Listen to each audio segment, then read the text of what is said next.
나는 하나님을 예배하는 예배자입니다. 내가 서 있는 곳 어디서나, 내가 서 있는 곳 어디서나 하나님을 예배합니다. 하나님을 예배합니다. 내 영혼 거룩한 은혜를 향하여 내 마음 완전한 하나님 향하여 이곳에서 바로 이 시간 하나님을 예배합니다. 아멘. 교독문 83번 함께 교독하겠습니다. 83번입니다.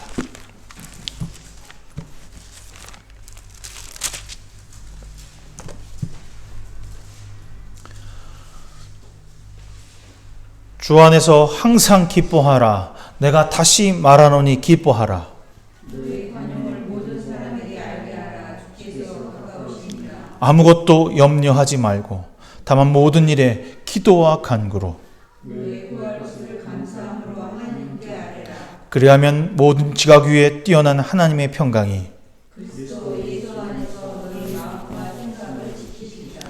끝으로 형제들아, 무엇에든지 참되며 무엇에든지 경건하며 무엇에든지 오르며 무엇에든지 정결하며 무엇에든지 사랑을 하며 무엇에든지 칭찬받을 만하며 무슨 덕이 있든지 무슨 기림이 있든지 이것들을 생각하라. 너희는 내게 배우고 받고 듣고 옳은 말을 행하라. 그리하면 평강의 하나님이 너희와 함께 하시리라. 아멘. 사도신경으로 우리의 신앙을 주님 앞에 고백하겠습니다. 나는 전능하신 아버지 하나님 천지의 창조주를 믿습니다. 나는 그의 유일하신 아들 우리 주 예수 그리스도를 믿습니다. 그는 성령으로 잉태되어 동정녀 마리에게 나시고 본디오 빌라도에게 고난을 받아 십자가에 못 박혀 죽으시고 장사된 지 사흘 만에 죽은 자 가운데서 다시 살아나셨으며 하늘에 오르시어 전능하신 아버지 하나님 앞에 앉아 계시다가 거기로부터 살아있는 자와 죽은 자를 심판하러 오십니다. 나는 성령을 믿으며 거룩한 공교회와 성도의 교제와 죄를 용서받는 것과 몸의 부활과 영생을 믿습니다. 아멘. 성령 5장입니다.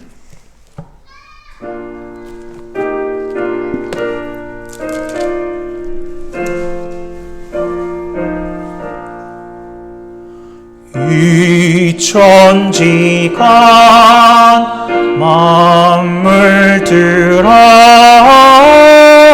복 주시는 주 여호와 전능 성부 성자 성령 찬송하고 찬송하세.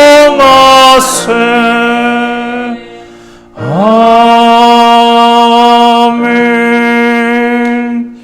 주기도문 하겠습니다. 하늘에 계신 우리 아버지, 아버지의 이름을 거룩하게 하시며 아버지의 나라가 오게 하시며 아버지의 뜻이 하늘에서와 같이 땅에서 이루어지게 하소서. 오늘 우리에게 일용할 양식을 주시고 우리가 우리에게 잘못된 사람을 용서해 준 것 같이 우리의 죄를 용서하여 주시고 우리를 시험에 빠지지 않게 하시고 악에서 구하소서. 나라와 권능과 영광이 영원히 아버지의 것입니다. 아멘. 오늘 찬송 날마다 숨쉬는 순간마다 함께 찬송하겠습니다.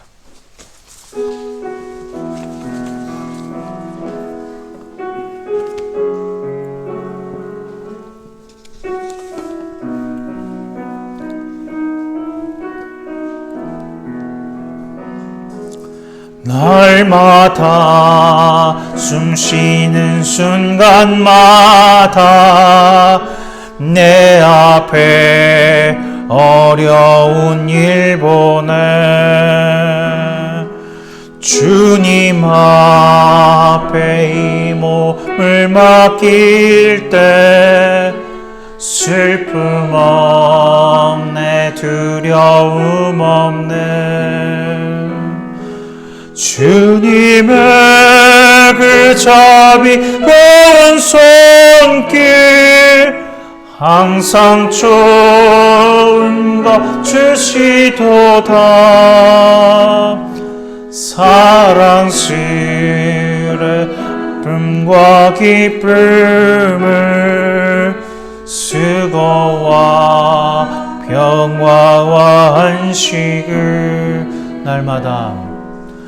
날마다 주님 내 곁에 계셔 자비로 날 감싸주시네.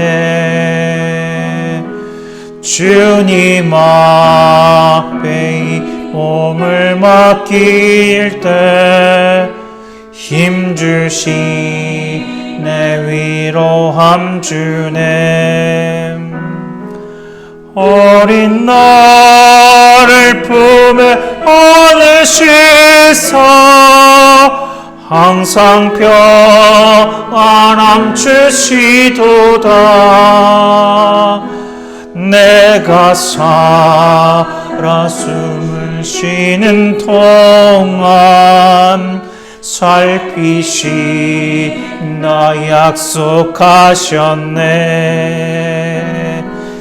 인생의 어려운 순간마다 주의 약속 생각해보네. 주님 속에 믿음 잃지 않고 말씀 속에 위로를 얻네.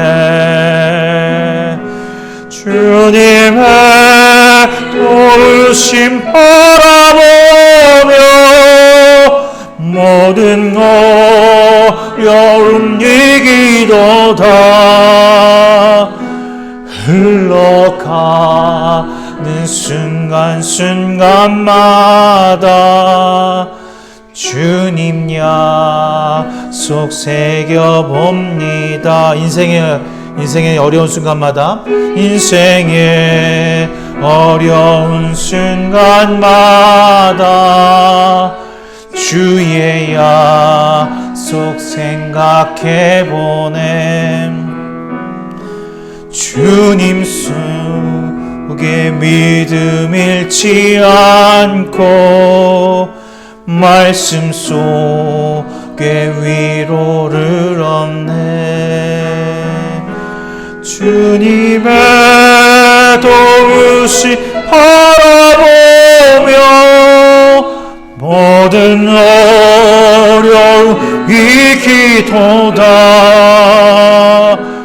흘러가는 순간순간마다 주님 약속 새겨봅니다.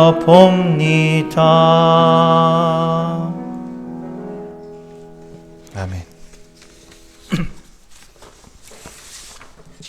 오늘 우리에게 주시는 하나님의 말씀은 안 틀릴 줄 알았는데 틀렸네요.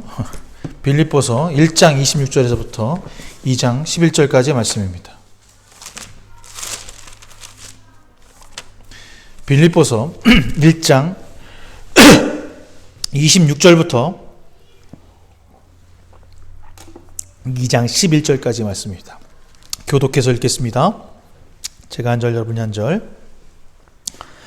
내가 다시 너희와 같이 있으므로 그리스도 예수 안에서 너희 자랑이 나로 말미암아 풍성하게 하려 함이라.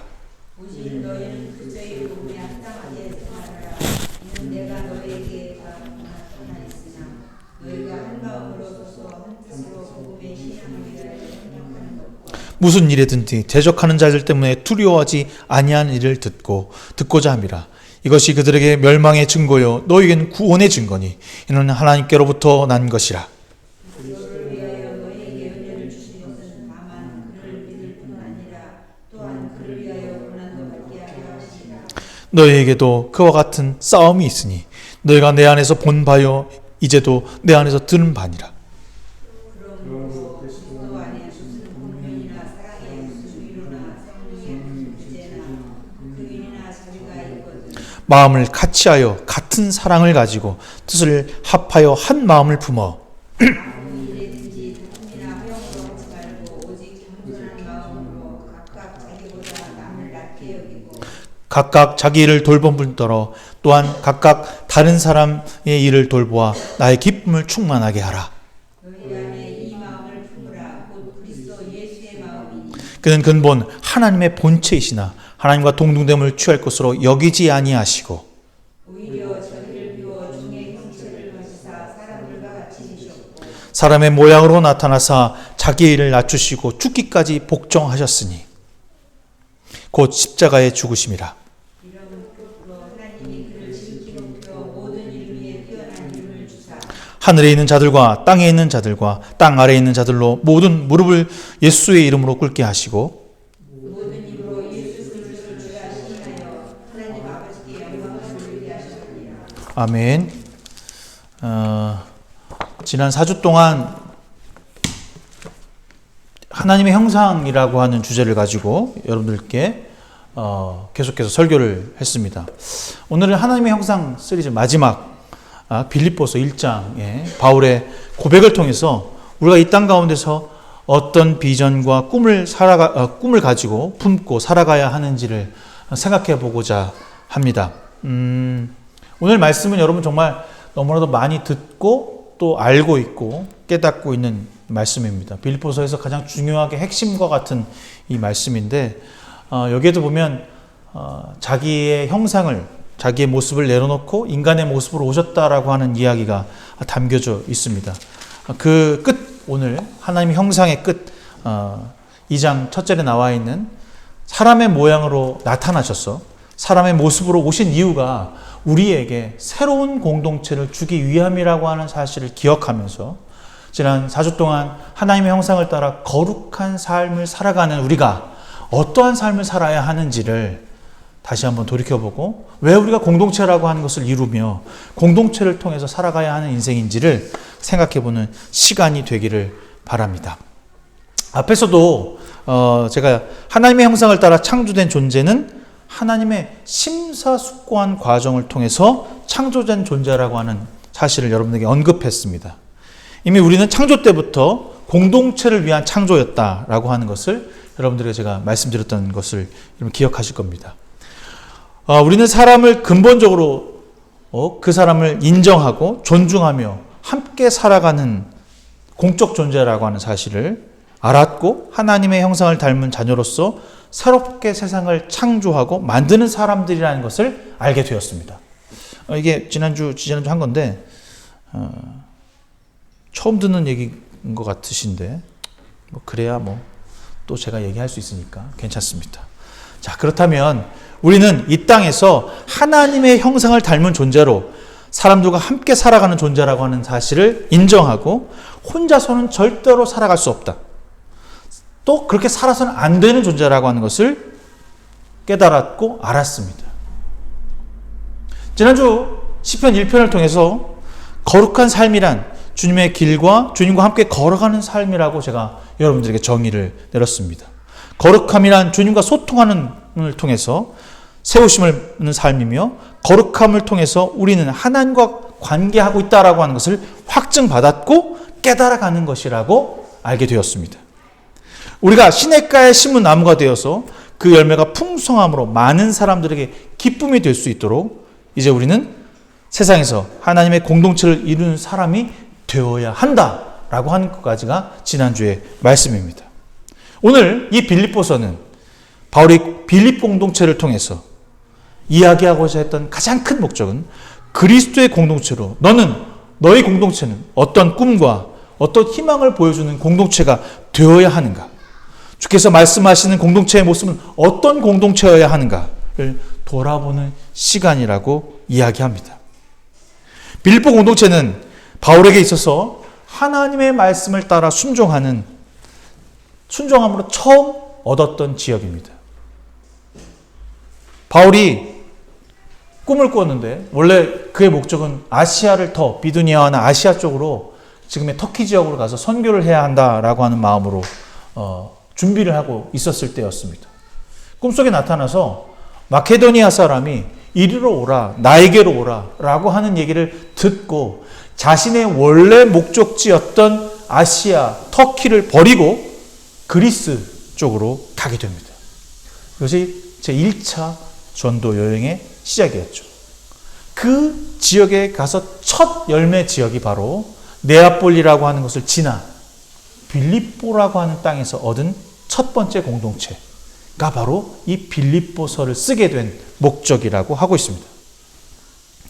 빌립보 공동체는 이 마케도니아 지역에서 가장 교두보로 생각하는 지역이었습니다. 지금의 빌립보는 그리스 땅에서 아주 중요한 위치를 차지하고 있는 항구 도시 바로 위쪽에 있습니다. 그러니까 더 정확하게 얘기하면 네아폴리가 인천이고 빌립보가 서울이라고 생각하시면 됩니다. 이렇게 항구로 바로 들어갈 수 있는 그런 도시였기 때문에 많은 사람들이 오고 가는 곳이었고, 또 그쪽을 통해서 로마로 들어갈 수 있는 커다란 큰 마차도로가 있던 곳이었습니다. 그렇기 때문에 많은 사람들이 있어서 그가 그곳에 나가서 전도했을 때 많은 영혼들이 그리스도를 회복하고 믿고 따라갔던 곳이었고, 또 거기서 공동체가 세워지며 하나님의 역사가 시작된 곳이라고 할 수 있습니다. 그런데 바울에게 크나큰 일이 하나 생겼습니다. 그곳에서 전도를 하다가 갇히는 사건을 경험하게 됩니다. 그것을 빌립보 공동체는 걱정하고 이것을 어떻게 해결할 것인가를 고민하고 있었습니다. 그때 그 순간에 이 빌립보 공동체에게 썼던 글이 바로 이 빌립보서입니다. 빌립보서는 바울의 빌립보 공동체에게 보내는 목회 서신의 형식을 취하고 있지만, 사실상 너희가 그리스도인으로 어떻게 살아가야 하는지, 왜 그리스도의 공동체를 이루고 살아가야 하는지를 말해준 하나의 설교와 같습니다. 제가 이 얘기를 이렇게 자세하게 하는 이유는 핸드폰 보라고 있는 게 아니야. 나를 보라고 있는 거야. 자, 봐. 시간이 될 때 반드시 전체적으로 빌립보서 1장부터 4장까지를 한번 읽어보시라는 거죠. 이게 주옥 같은 말씀이 담겨져 있습니다. 우리가 알아야 할 그리스도의 길이 무엇인지 사실상 읽는 것으로도 오늘 설교를 대신할 수 있을 만큼 아주 무궁무진한 내용들이 여기에 담겨져 있음을 보게 됩니다. 자, 오늘은 제가 취했던 본문은 1장 끝에서 2장 초반에 쓰여진 말씀인데, 사실 어디를 택해도 이 빌립보서 말씀을 가지고 그리스도의 공동체를 이야기하는 것이 어렵지 않습니다. 하지만 이 빌립보서에서 말하고자 했던 핵심, 그것이 오늘 여러분과 제가 읽었던 본문입니다. 특히 제가 오늘 좋아하는, 이 빌립보서에서 가장 좋아하는 말씀은 1장 26절 말씀입니다. 다른 여러 구절도 좀 좋아하실 텐데, 저는 1장 26절이 저의 목회 모토에 가장 가까운, 근접한 말씀이라는 생각을 합니다. 내가 다시 너희와 같이 있으므로 그리스도 예수 안에서 너희 자랑이 나로 말미암아 풍성하게 하려 한다라고 하는 이 뜻의 직역본인데요. 목회자에게 주는 꿈은 제가 여러분들에게 말씀을 전함에 있어서 그 풍성함이 넘치는 것이 그 목적으로 하고 있다라고 저는 생각합니다. 바울은 그저 함께 하는 것을 통해서 풍성함이 일어나는 것이 아니라고 말하고 있습니다. 바울이 가지고 있었던 것, 1장 5절에 복음을 위한 일, 착한 일, 그리스도 날까지 함께 우리에게서 풍성함이 나타나는 것이라고 말합니다. 풍성함. 그럼 풍성한 삶이란 과연 무엇일까요? 하나님과 관계를 통해서 그리스도 사랑이 우리 가운데 나타나며 그 기쁨이 이웃과 세상에서 빛과 소금으로, 그리고 열매를 맺어지고 많은 사람들이 그 풍성함을 맛보며 함께 그리스도를 걷겠다고 결심하는 일이 벌어지는 것입니다. 누구를 통해서요? 목사인 저를 통해서가 아니라 바로 여러분을 통해서 그러한 일들이 일어나는 것입니다. 우리는 풍성한 삶을 살고 있어야만 하고 있습니다. 우리가 구원의 증거자로, 구원을 증거하는 사람으로, 하나님께부터 난 사람이라는 확증의 삶을 여러분 스스로 보여주고 있어야만 하는 것입니다. 바울이 생각했던 것, 바울이 고백했던 것은 바로 이겁니다. 여러분이 나로 말미암아 말씀을 듣고 나아가서 풍성한 삶, 그리스도를 증거하고 그리스도로 열매 맺는 삶을 보여주는 것. 그래서 나에게 다시 돌아왔을 때 그 증거가 풍성해져서 나에게 이야기하는 것. 그것만으로 나는 족하다라고 말합니다. 목사에게 사명이 무엇일까? 목회자로 살아가는 살 때 가장 기쁜 일이 무엇일까?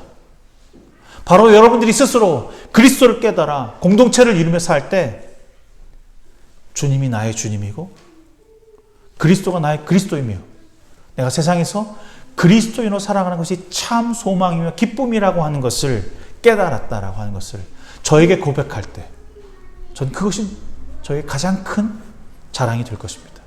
목사님들이 모이면 가장 많이 하는 얘기가 이겁니다. 야, 너네 교회 몇 명이야? 야, 너네 결산 얼마 받았어? 그런 얘기를 합니다.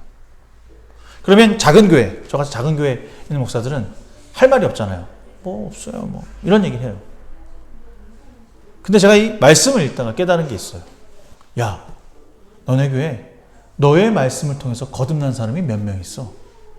너네 교회에 예수 그리스도를 믿지 않고 이곳에 와서 세례받고 거듭난 사람이 몇 명 있어? 주님이 물어보실 말이라는 거죠. 목사인 저에게 물어보실 말은 너네 교회 몇 명이야? 너의 재정이 얼마야? 라고 물어보시는 것이 아니라 너를 통해서 너 나의 양들이 얼마나 많이 거듭났으며 얼마나 많이 그리스도의 사랑으로 살아가고 있는가를 물어보시는 것이지 너의 양과 물론 양이 많고 더 재정이 커지는 것 좋은 일입니다. 그러나 그것은 세상이 말하는 풍요함이지 주님이 말씀하시는 풍성함은 아니라고 오늘 이야기하고 있습니다. 풍성한 삶이란 우리에게서 하나님과 소통하며 관계하는 삶이라고 이야기하고 있습니다. 여러분들은 그 삶의 확증을 여러분 삶에서 보여주고 계십니까? 여러분의 삶에서 풍성한 삶이 나타나고 있느냐고 여러분들에게 묻고 있는 것입니다. 오늘 우리는 하나님의 공동체를 이루라는 하나님의 형상을 따라 지음받은 존재라는 사실을 여전히 망각하고 세상에서 주님의 부르심이 아닌 멸망의 증거의 삶을 살아가고 있는 삶은 아닌가 돌이켜봐야 합니다. 제가 지난주 여러분들에게 이야기했던 시편 1편 말씀 악인은 반드시 망하리로다. 의인은 그렇지 아니하며 악인은 바람에 나는 겨와 같도다라고 하는 그 이야기가 여러분 삶에 지금 지각되고 인지되어 있으며 살아가는 목표가 되어야 합니다. 악인이 되지 않기 위한 삶이 아니라 악인을 모르는 삶을 살아야 하는 것이죠. 제가 지난주에 이런 얘기를 했습니다. 왜 악인들이 서 있지 못하고 쓰러지고 바람에 나는 겨와같이 될까? 그것은 그들이 얼마나 죄를 많이 졌는지 얼마나 커다란 욕심으로 가득 차 있는지를 스스로 지각하고 있지 못하고 있다라고 제가 여러분들에게 이야기했습니다. 오늘 본문은 풍성한 삶은 그리스도의 복음에 합당한 생활을 하는 삶이 풍성한 삶이라고 말합니다. 그것은 과연 무엇이냐?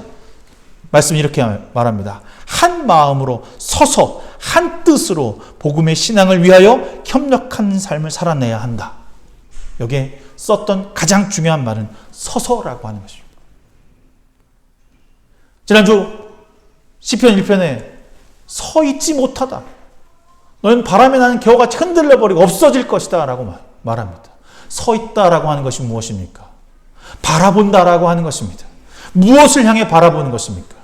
우리의 풍족함, 우리가 갖고 있는 혼자 영위해야 할, 나만이 가져야 할 것을 보고 서 있는 것이 아니라 하나님과 함께하는 사람들, 그리스도의 공동체들을 서로 손잡고 한 곳을 바라보고 한 뜻을 품어 예수 그리스도의 마음을 품어 있는 사람들을 이야기하는 것입니다.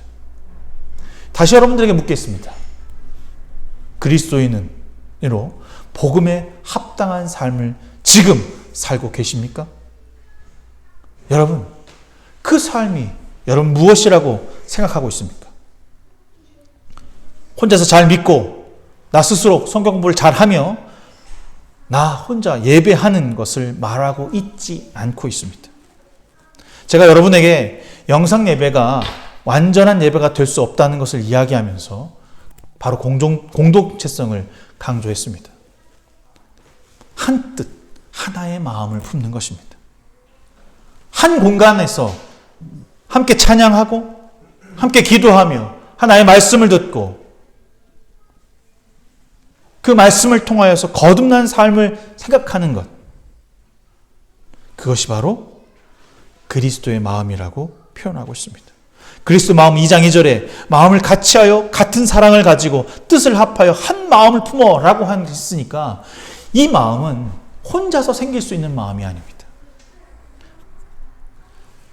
마음을 같이하고 같은 사랑을 가지고 뜻을 한 마음을 품으라. 마음이 계속해서 되어 있고 같은 생각을 하고 있는데 여러분 제가 여러분들의 생각을 알 수가 없잖아요. 무슨 생각을 하는지 어떤 마음을 가진지 전 알 수 없어요. 어떻게 하루를 살았는지 어떻게 일주일을 사는지 전 알 수 없어요.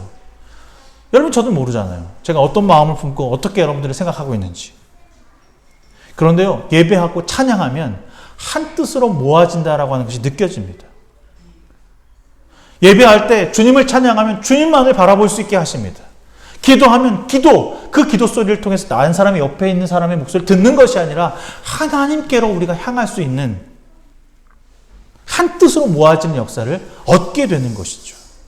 그래서 예배가 중요한 것입니다. 우리가 하나의 마음을 가지고 예배할 때 주님은 그것을 들어주십니다.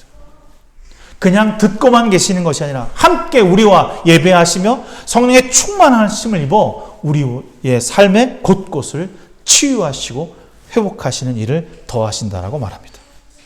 주님을 사모하면 우리는 공동체를 사랑하게 됩니다. 그 공동체는 교회입니다.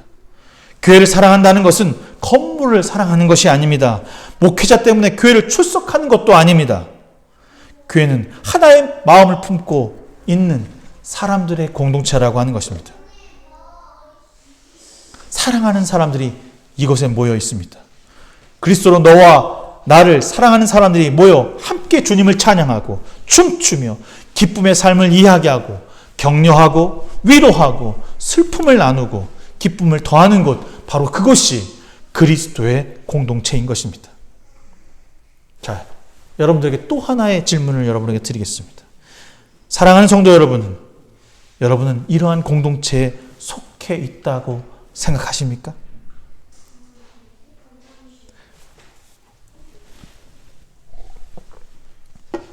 아니라면 여러분은 아직 하나님의 기쁨의 공동체, 즉 하나님의 형상을 닮은 사람들로 구원받지 못한 상태일 것입니다.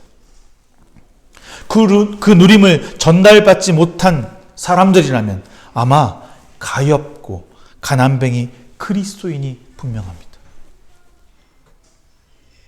자기만 예수 그리스도를 믿고 아무도 내 속에 들어올 수 없는, 아무도 교제할 수 없는 가난뱅이 그리스도인이 되었다라고 말할 수 있습니다. 만약 여러분이 이러한 공동체에 속해 있고 풍성한 삶을 누리고 있지 못하다면 여러분은 한 마음을 품지 못했고 사랑하는 사람들과 감사할 수 없으며 기쁨과 겸손한 마음을 나눌 수 없는 그런 반쪽 그리스도인이 될 수밖에 없다는 것입니다.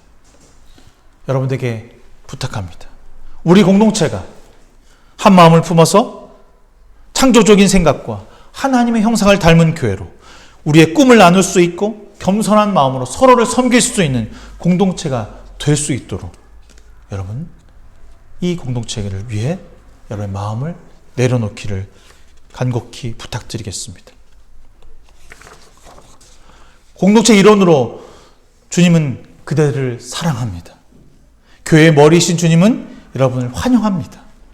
그리고 기쁨으로 여러분을 구원의 증거자로 여기고 계신다는 것을 자부심을 가져야 할 것입니다.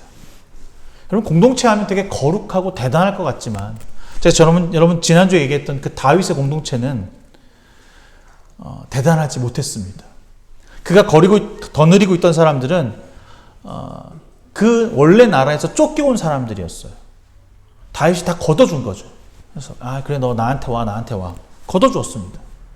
그래서 그들이 광야에 살 때 다윗을 믿고 의지했어요. 다윗만 붙잡고 있으면 우리가 될 줄 알았죠. 그래서 다윗이 시키는 대로 자신의 족속을 치러 가게 됩니다. 그발 사람들과 함께.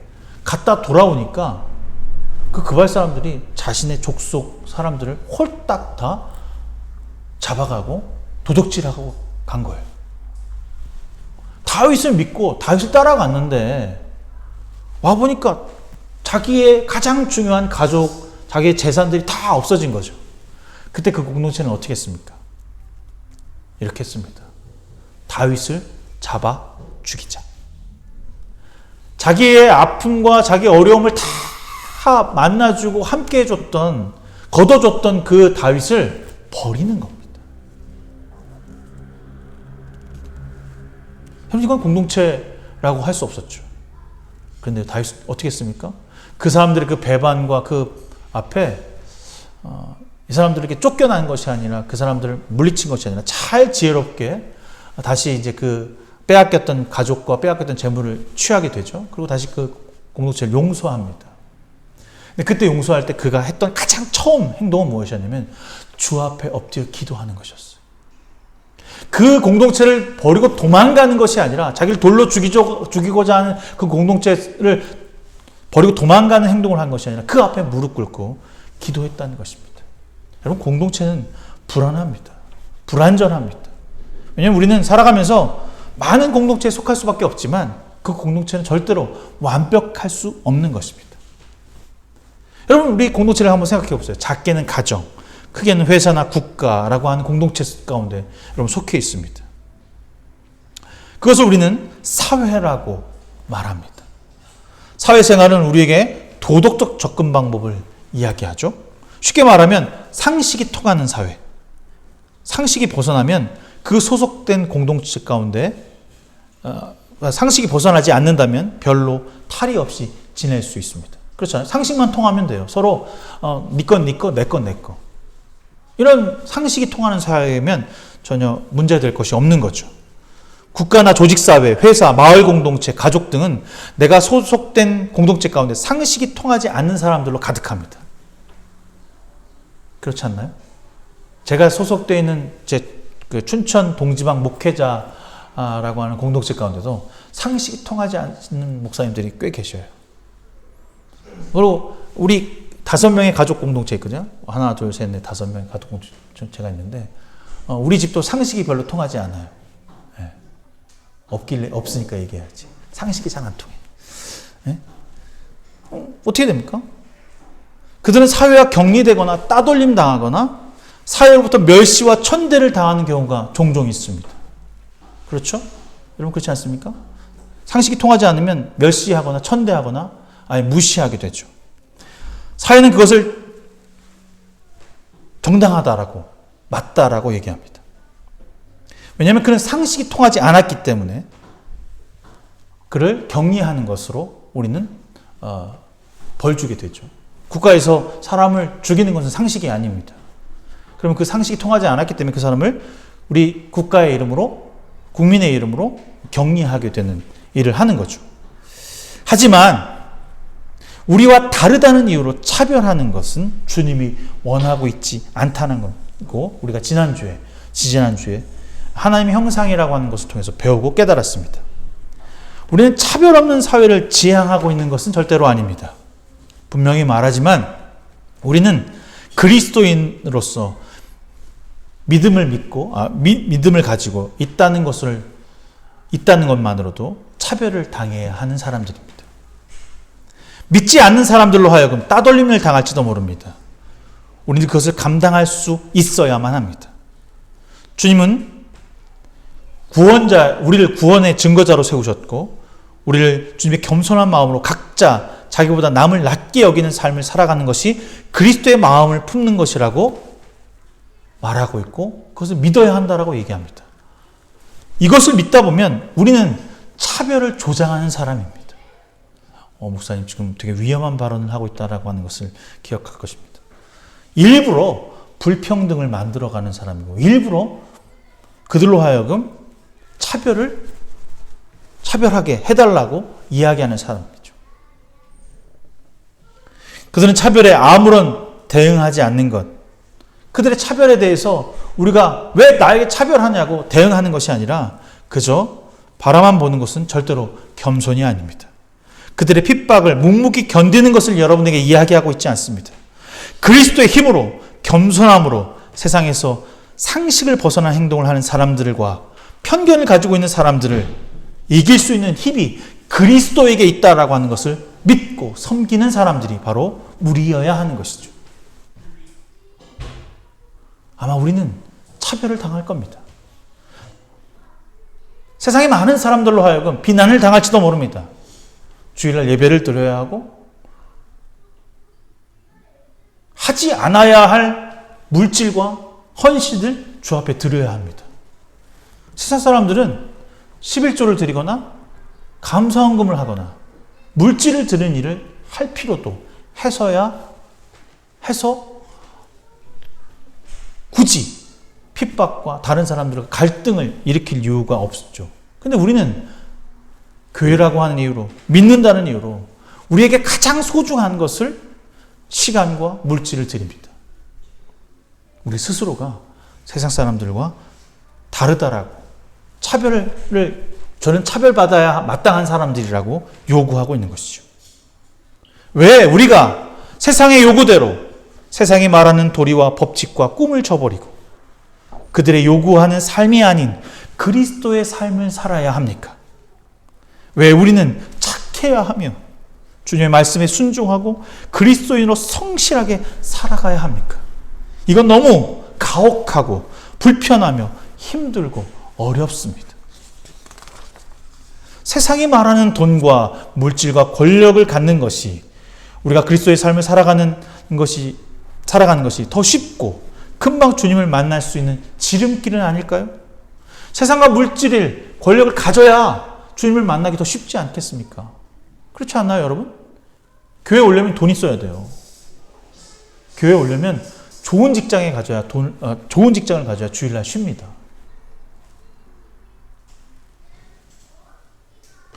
이것이 더 지름길인데 왜 이것을 멀리하고 하나님의 공동체를 통해서 이루고 선포하고 열매를 맺으라고 하는지 도무지 이해가 가지 않아요. 아나니아와 삽비라는요, 정말 자기의 사랑받은 것대로 땅을 팔았어요. 팔았는데 처음에 팔 때는 1억인 줄 알고 팔았는데 사는 사람이 10억 주고 산 거야. 횡재 맞았잖아. 그치? 그 횡재 맞은 것 중에 내 것을 조금 띄고 바쳤는데 그럼 1억보다 더 바쳤을까? 덜 바쳤을까? 더 많이 바쳤을 거예요. 그런데 거짓말했다는 이유로 다 드린다고 네가 약속했는데 다 드리지 않았다는 이유로 그 둘이 다 죽습니다. 저는 그 글에 이해가 가지 않았어요. 분명히 그들은 처음에 좋은 마음으로 그 땅을 팔았다라고 하는 사실, 그거 하나만 생각하면 안 될까? 왜 이렇게 엄격하고 이해할 수 없는 공동체일까? 하나님의 공동체는 정말 모나고 혹은 실수가 많은 공동체이지만 하나님 앞에서는 그들을 용서하고 차별을 스스로 받으려고 다시 한번 그곳으로 가라고 같은 말씀을 계속해서 이야기하고 또 이야기하고 있습니다. 성경에 나와 있는 공동체는 제가 스스로 생각하기에는 이해가 되지 않는 공동체로 가득합니다.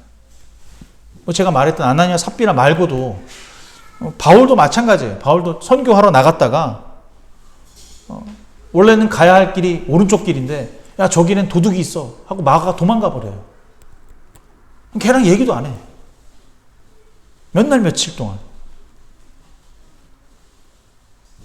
근데 그 공동체를 하나의 그리스도의 공동체라고 이용하시고 말씀하시는 거죠.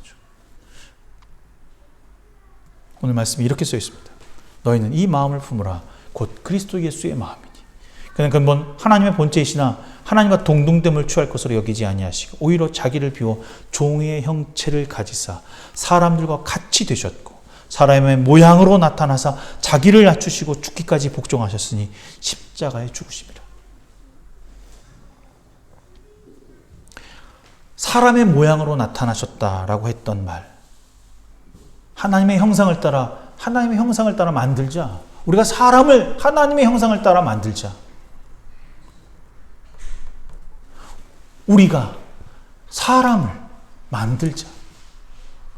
심사숙고의 과정을 통해 만들었던 그 사람들은 뿔뿔이 자기 멋대로 살아가는 존재들이었지만 그리스도의 마음, 세상을 이처럼 사랑하사 독생자 예수 그리스도를 주셨으니 라고 했던 사상을 사랑하셨던 그리스도의 마음을 품어 이 땅에 주님이 오셨다는 것입니다. 거기에는 어떻게 하셨냐면 자기를 낮추시고 죽기까지 복종하시는 십자가의 죽으심이라고 말합니다. 바로 우리의 길이 여기에 있습니다. 낮아짐, 죽어짐, 겸손함으로 공동체를 이루며 그리스도가 우리의 머리가 되어주심을 인정하고 교회를 섬기며 기쁨으로 예배하고 사랑으로 나누는 공동체가 되어야 함을 오늘 바울은 이야기하고 있다는 것입니다. 어디까지 낮아져야 합니까? 무엇 때문에 우리가 낮아져야 합니까? 왜 핍박받아야 합니까? 라는 말 앞에 차별을 조장하는 사람으로 더욱더 낮아지고 주님이 하셨던 것처럼 우리도 날마다 그리스도의 고난에 처할 줄 아는 사람이 되어야 하는 것입니다. 우리는 하나님의 형상을 따라 창조된 존재라는 사실을 알고 믿고 있습니다. 그러면 하나님의 형상을 닮은 존재답게 살아가야 합니다. 하나님의 흠 없는 자녀로 살아가야 하는 것이 마땅하다고 오늘 이야기합니다. 2장 14절에 모든 일을 원망과 시비가 없는 삶을 살아야 한다라고 말합니다. 너희는 흠 없고 순전하여 어그러지고 거스러지는 세대, 즉 상식이 통하지 않는 세상에서 하나님의 흠 없는 자녀로 세상에서 빛을 나타내는 삶으로 생명의 말씀을 듣고 그들에게 전할 수 있는 생명의 전도사로 삶을 살 때 나는 기뻐하고 또 기뻐할 것이다 라고 말하고 있습니다. 나는 기뻐한다는 게 바울이 기뻐하는 것입니다.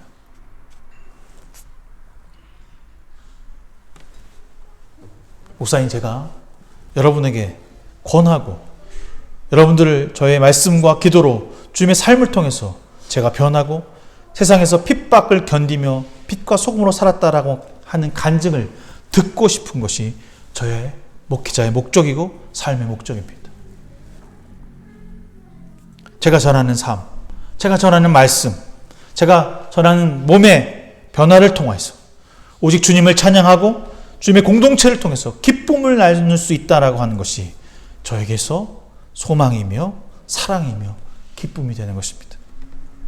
목자는 여러분의 젖과 꿀을 먹는 사람이라고 말합니다. 하나님은 우리를 그냥 내버려 두지 않으실 것입니다. 하나님의 세상에서 하나님을 닮은 자로 만드시고 참 예배자로 우리를 삼아 주셨습니다. 힘들고 지치고 어렵고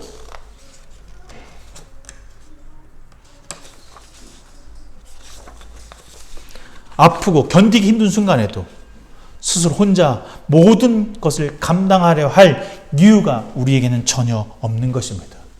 우리는 주님의 공동체입니다. 우리는 함께 극복할 수 있습니다.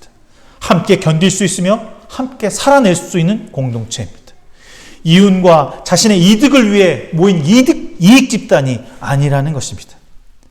자신의 삶을 더욱 윤택하게 빛나게 하기 위한 모임이 절대로 아닙니다. 이 공동체는 오직 주님을 위한 공동체입니다. 주님을 섬기며 주님을 통해 주시는 사랑과 기쁨이 충만해지는 것을 열매로 하는 공동체인 것입니다. 여러분, 그런 공동체에 속해 있습니다. 여러분, 그런 공동체를 위해서 살아가는 사람입니다. 그런 공동체는 결과물을 요구하지 않습니다. 스스로 기쁨을 가지고 순수하고 자발적인 마음을 가지고 섬김과 겸손을 이루어가는 공동체는 내가 열매를 크게 맺었느냐 많이 맺었느냐가 중요한 것이 아니라 열매를 맺었다라고 하는 그 사실, 그 하나만으로 주님은 기뻐하십니다. 여러분의 벽을 허물고 체면과 자존심을 버리며 울고 웃고 나누며 이야기할 수 있는 공동체가 되길 바랍니다. 물론 아까 말한 대로 그것은 문제가 없을 수 없습니다. 저도 참 문제가 많은 사람입니다. 하지만 세상이 말하는 해결 방법이 아닌 그리스도가 말씀하시는 사랑의 해결 방법으로 기다리며 충고하며 권면하며 위로하며 모두가 같은 사랑에서 한 뜻을 품어 깨닫기를 간절히 바랍니다. 그러니 우리는 공동체로 살아가고 있다라고 하는 것이 얼마나 큰 축복이며 사랑인지 알기를 바랍니다. 나는 법이 없어도 사는 사람이다 라고 하는 얘기를 가끔 전 듣기도 합니다. 하지만 그는 법 없으면 그 사회가 지켜줄 수 없는 사람입니다. 법이 있기 때문에 지금까지 그는 자신의 목을 가질 수 있었고 자신의 터전을 지킬 수 있었으며 그의 지위를 유지할 수 있었습니다. 우리에게 세상의 법보다 더 중요한 하나님의 진리가 있습니다. 그리스도의 진리를 품고 살아가는 사람들이 모여 그 진리의 삶이 얼마나 소중하고 아름다운지, 그리스도의 마음을 품고 살아가는 것이 왜 우리에게 기쁨이 되어주는지 알려주는 공동체, 함께 있는 것 그 하나만으로 주님의 향기가 넘쳐나는 공동체를 이루는 것이 바로 너와 나, 우리인 것입니다. 지난 시간 동안 왜 우리가 하나님의 형상을 따라 창조된 존재로 존재라는 사실을 깨닫고 주님의 형상을 닮은 존재로 살아간 것이 거룩한 삶인지 알게 하셨습니다. 우리는 하나님의 형상을 닮은 거룩한 삶을 사는 주님의 공동체라고 한 사실을 확증받은 사람입니다.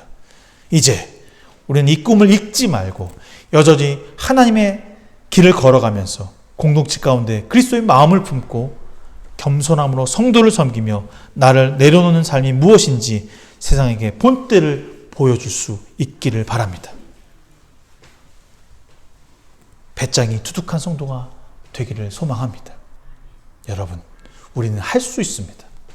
여전히 부족한, 연약한 사람이지만 그래도 괜찮은 사람입니다. 우리 곁에 동지가 있기 때문입니다. 우리와 함께 싸워질 동지가 있습니다. 지치고 힘들 때 아무것도 할 수 없는 시간에 우리는 슬퍼하거나 낙심할 이유가 전혀 없는 것입니다. 우리를 위해 여전히 버팀목이 되어주는 동역자, 형제 자매가 우리의 마음을 품고 우리를 위해 기도할 것이기 때문입니다.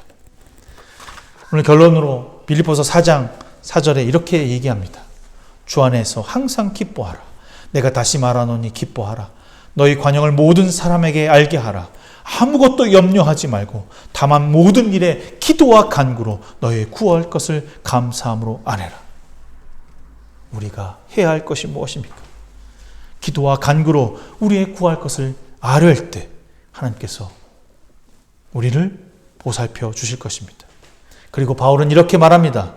사랑하는 형제들아, 너의 모든 삶에서 무엇에든지 참되며 무엇에든지 경건하며 어떠한 상황에서든지 오르며 많은 유혹 가운데서 정결하며 네가 핍박받고 차별받으며 어려움 가운데 있으면서 사랑받을 만하며 너는 핍박받고 여전히 구속함으로 나올 수 없는 상황에서 칭찬받을 만한 삶을 살며 너는 어떤 이유로든지 덕으로 어떠한 이유가 있든지 어떤 이유가 없든지 나에게 배우고 본 바를 그대로 행하는 삶을 살아라. 그리하면 평강의 하나님이 너희와 함께 계시리라. 좋으신 하나님 감사합니다. 주님 안에서 기도하게 하시고 듣고 본 바를 행할 수 있는 거룩한 공동체를 이루어가는 주님의 귀한 그리스도인 될 수 있도록 역사하여 주시옵소서. 우리가 깨닫고 본 바가 무엇입니까? 알아가야 할 것이 무엇입니까? 우리가 내려놓아야 할 것이 무엇입니까? 우리는 하나님의 형상으로 지음받은 존재라고 하는 사실, 태어나기에 항상 사랑받게 존재라고 하는 사실을 깨닫게 하셔서 언제나 무엇을 하든지 존중하며 사랑하며 섬기며 은혜를 나눌 수 있는 귀한 저희가 될 수 있도록 이끌어 주시옵소서. 모든 것 주께 맡기며 예수 그리스도의 이름으로 간절히 기도드렸습니다. 아멘. 찬송가 213장 찬송하시면서 준비하신 예물 주 앞에 드리시겠습니다.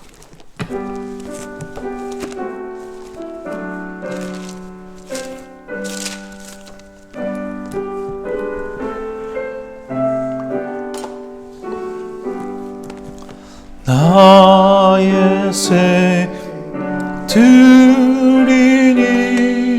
주여 받아 주셔서 세상 살아갈 동안 찬송하게 하소서. 손과 발을 드리니 주여 받아 주셔서 새 위를 위하여 민첩하게 하소서. 나의 음성 들으니 주여 받아 주셔서 주의 진리 말씀만 전파하게 하소서. 나의 보화 드리니 주여 받아 주셔서 하늘나라 위하여 주 뜻대로 쓰소서. 나의 시가 드리니 주여 받아 주셔서 평생토록 주 위에 봉사하게 하소서. 아멘.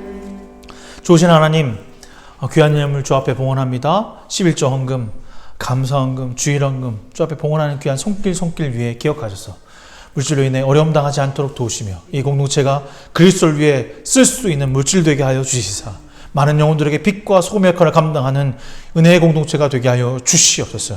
물질을 드릴 때 어려움 당하지 않도록 도와주시옵시사.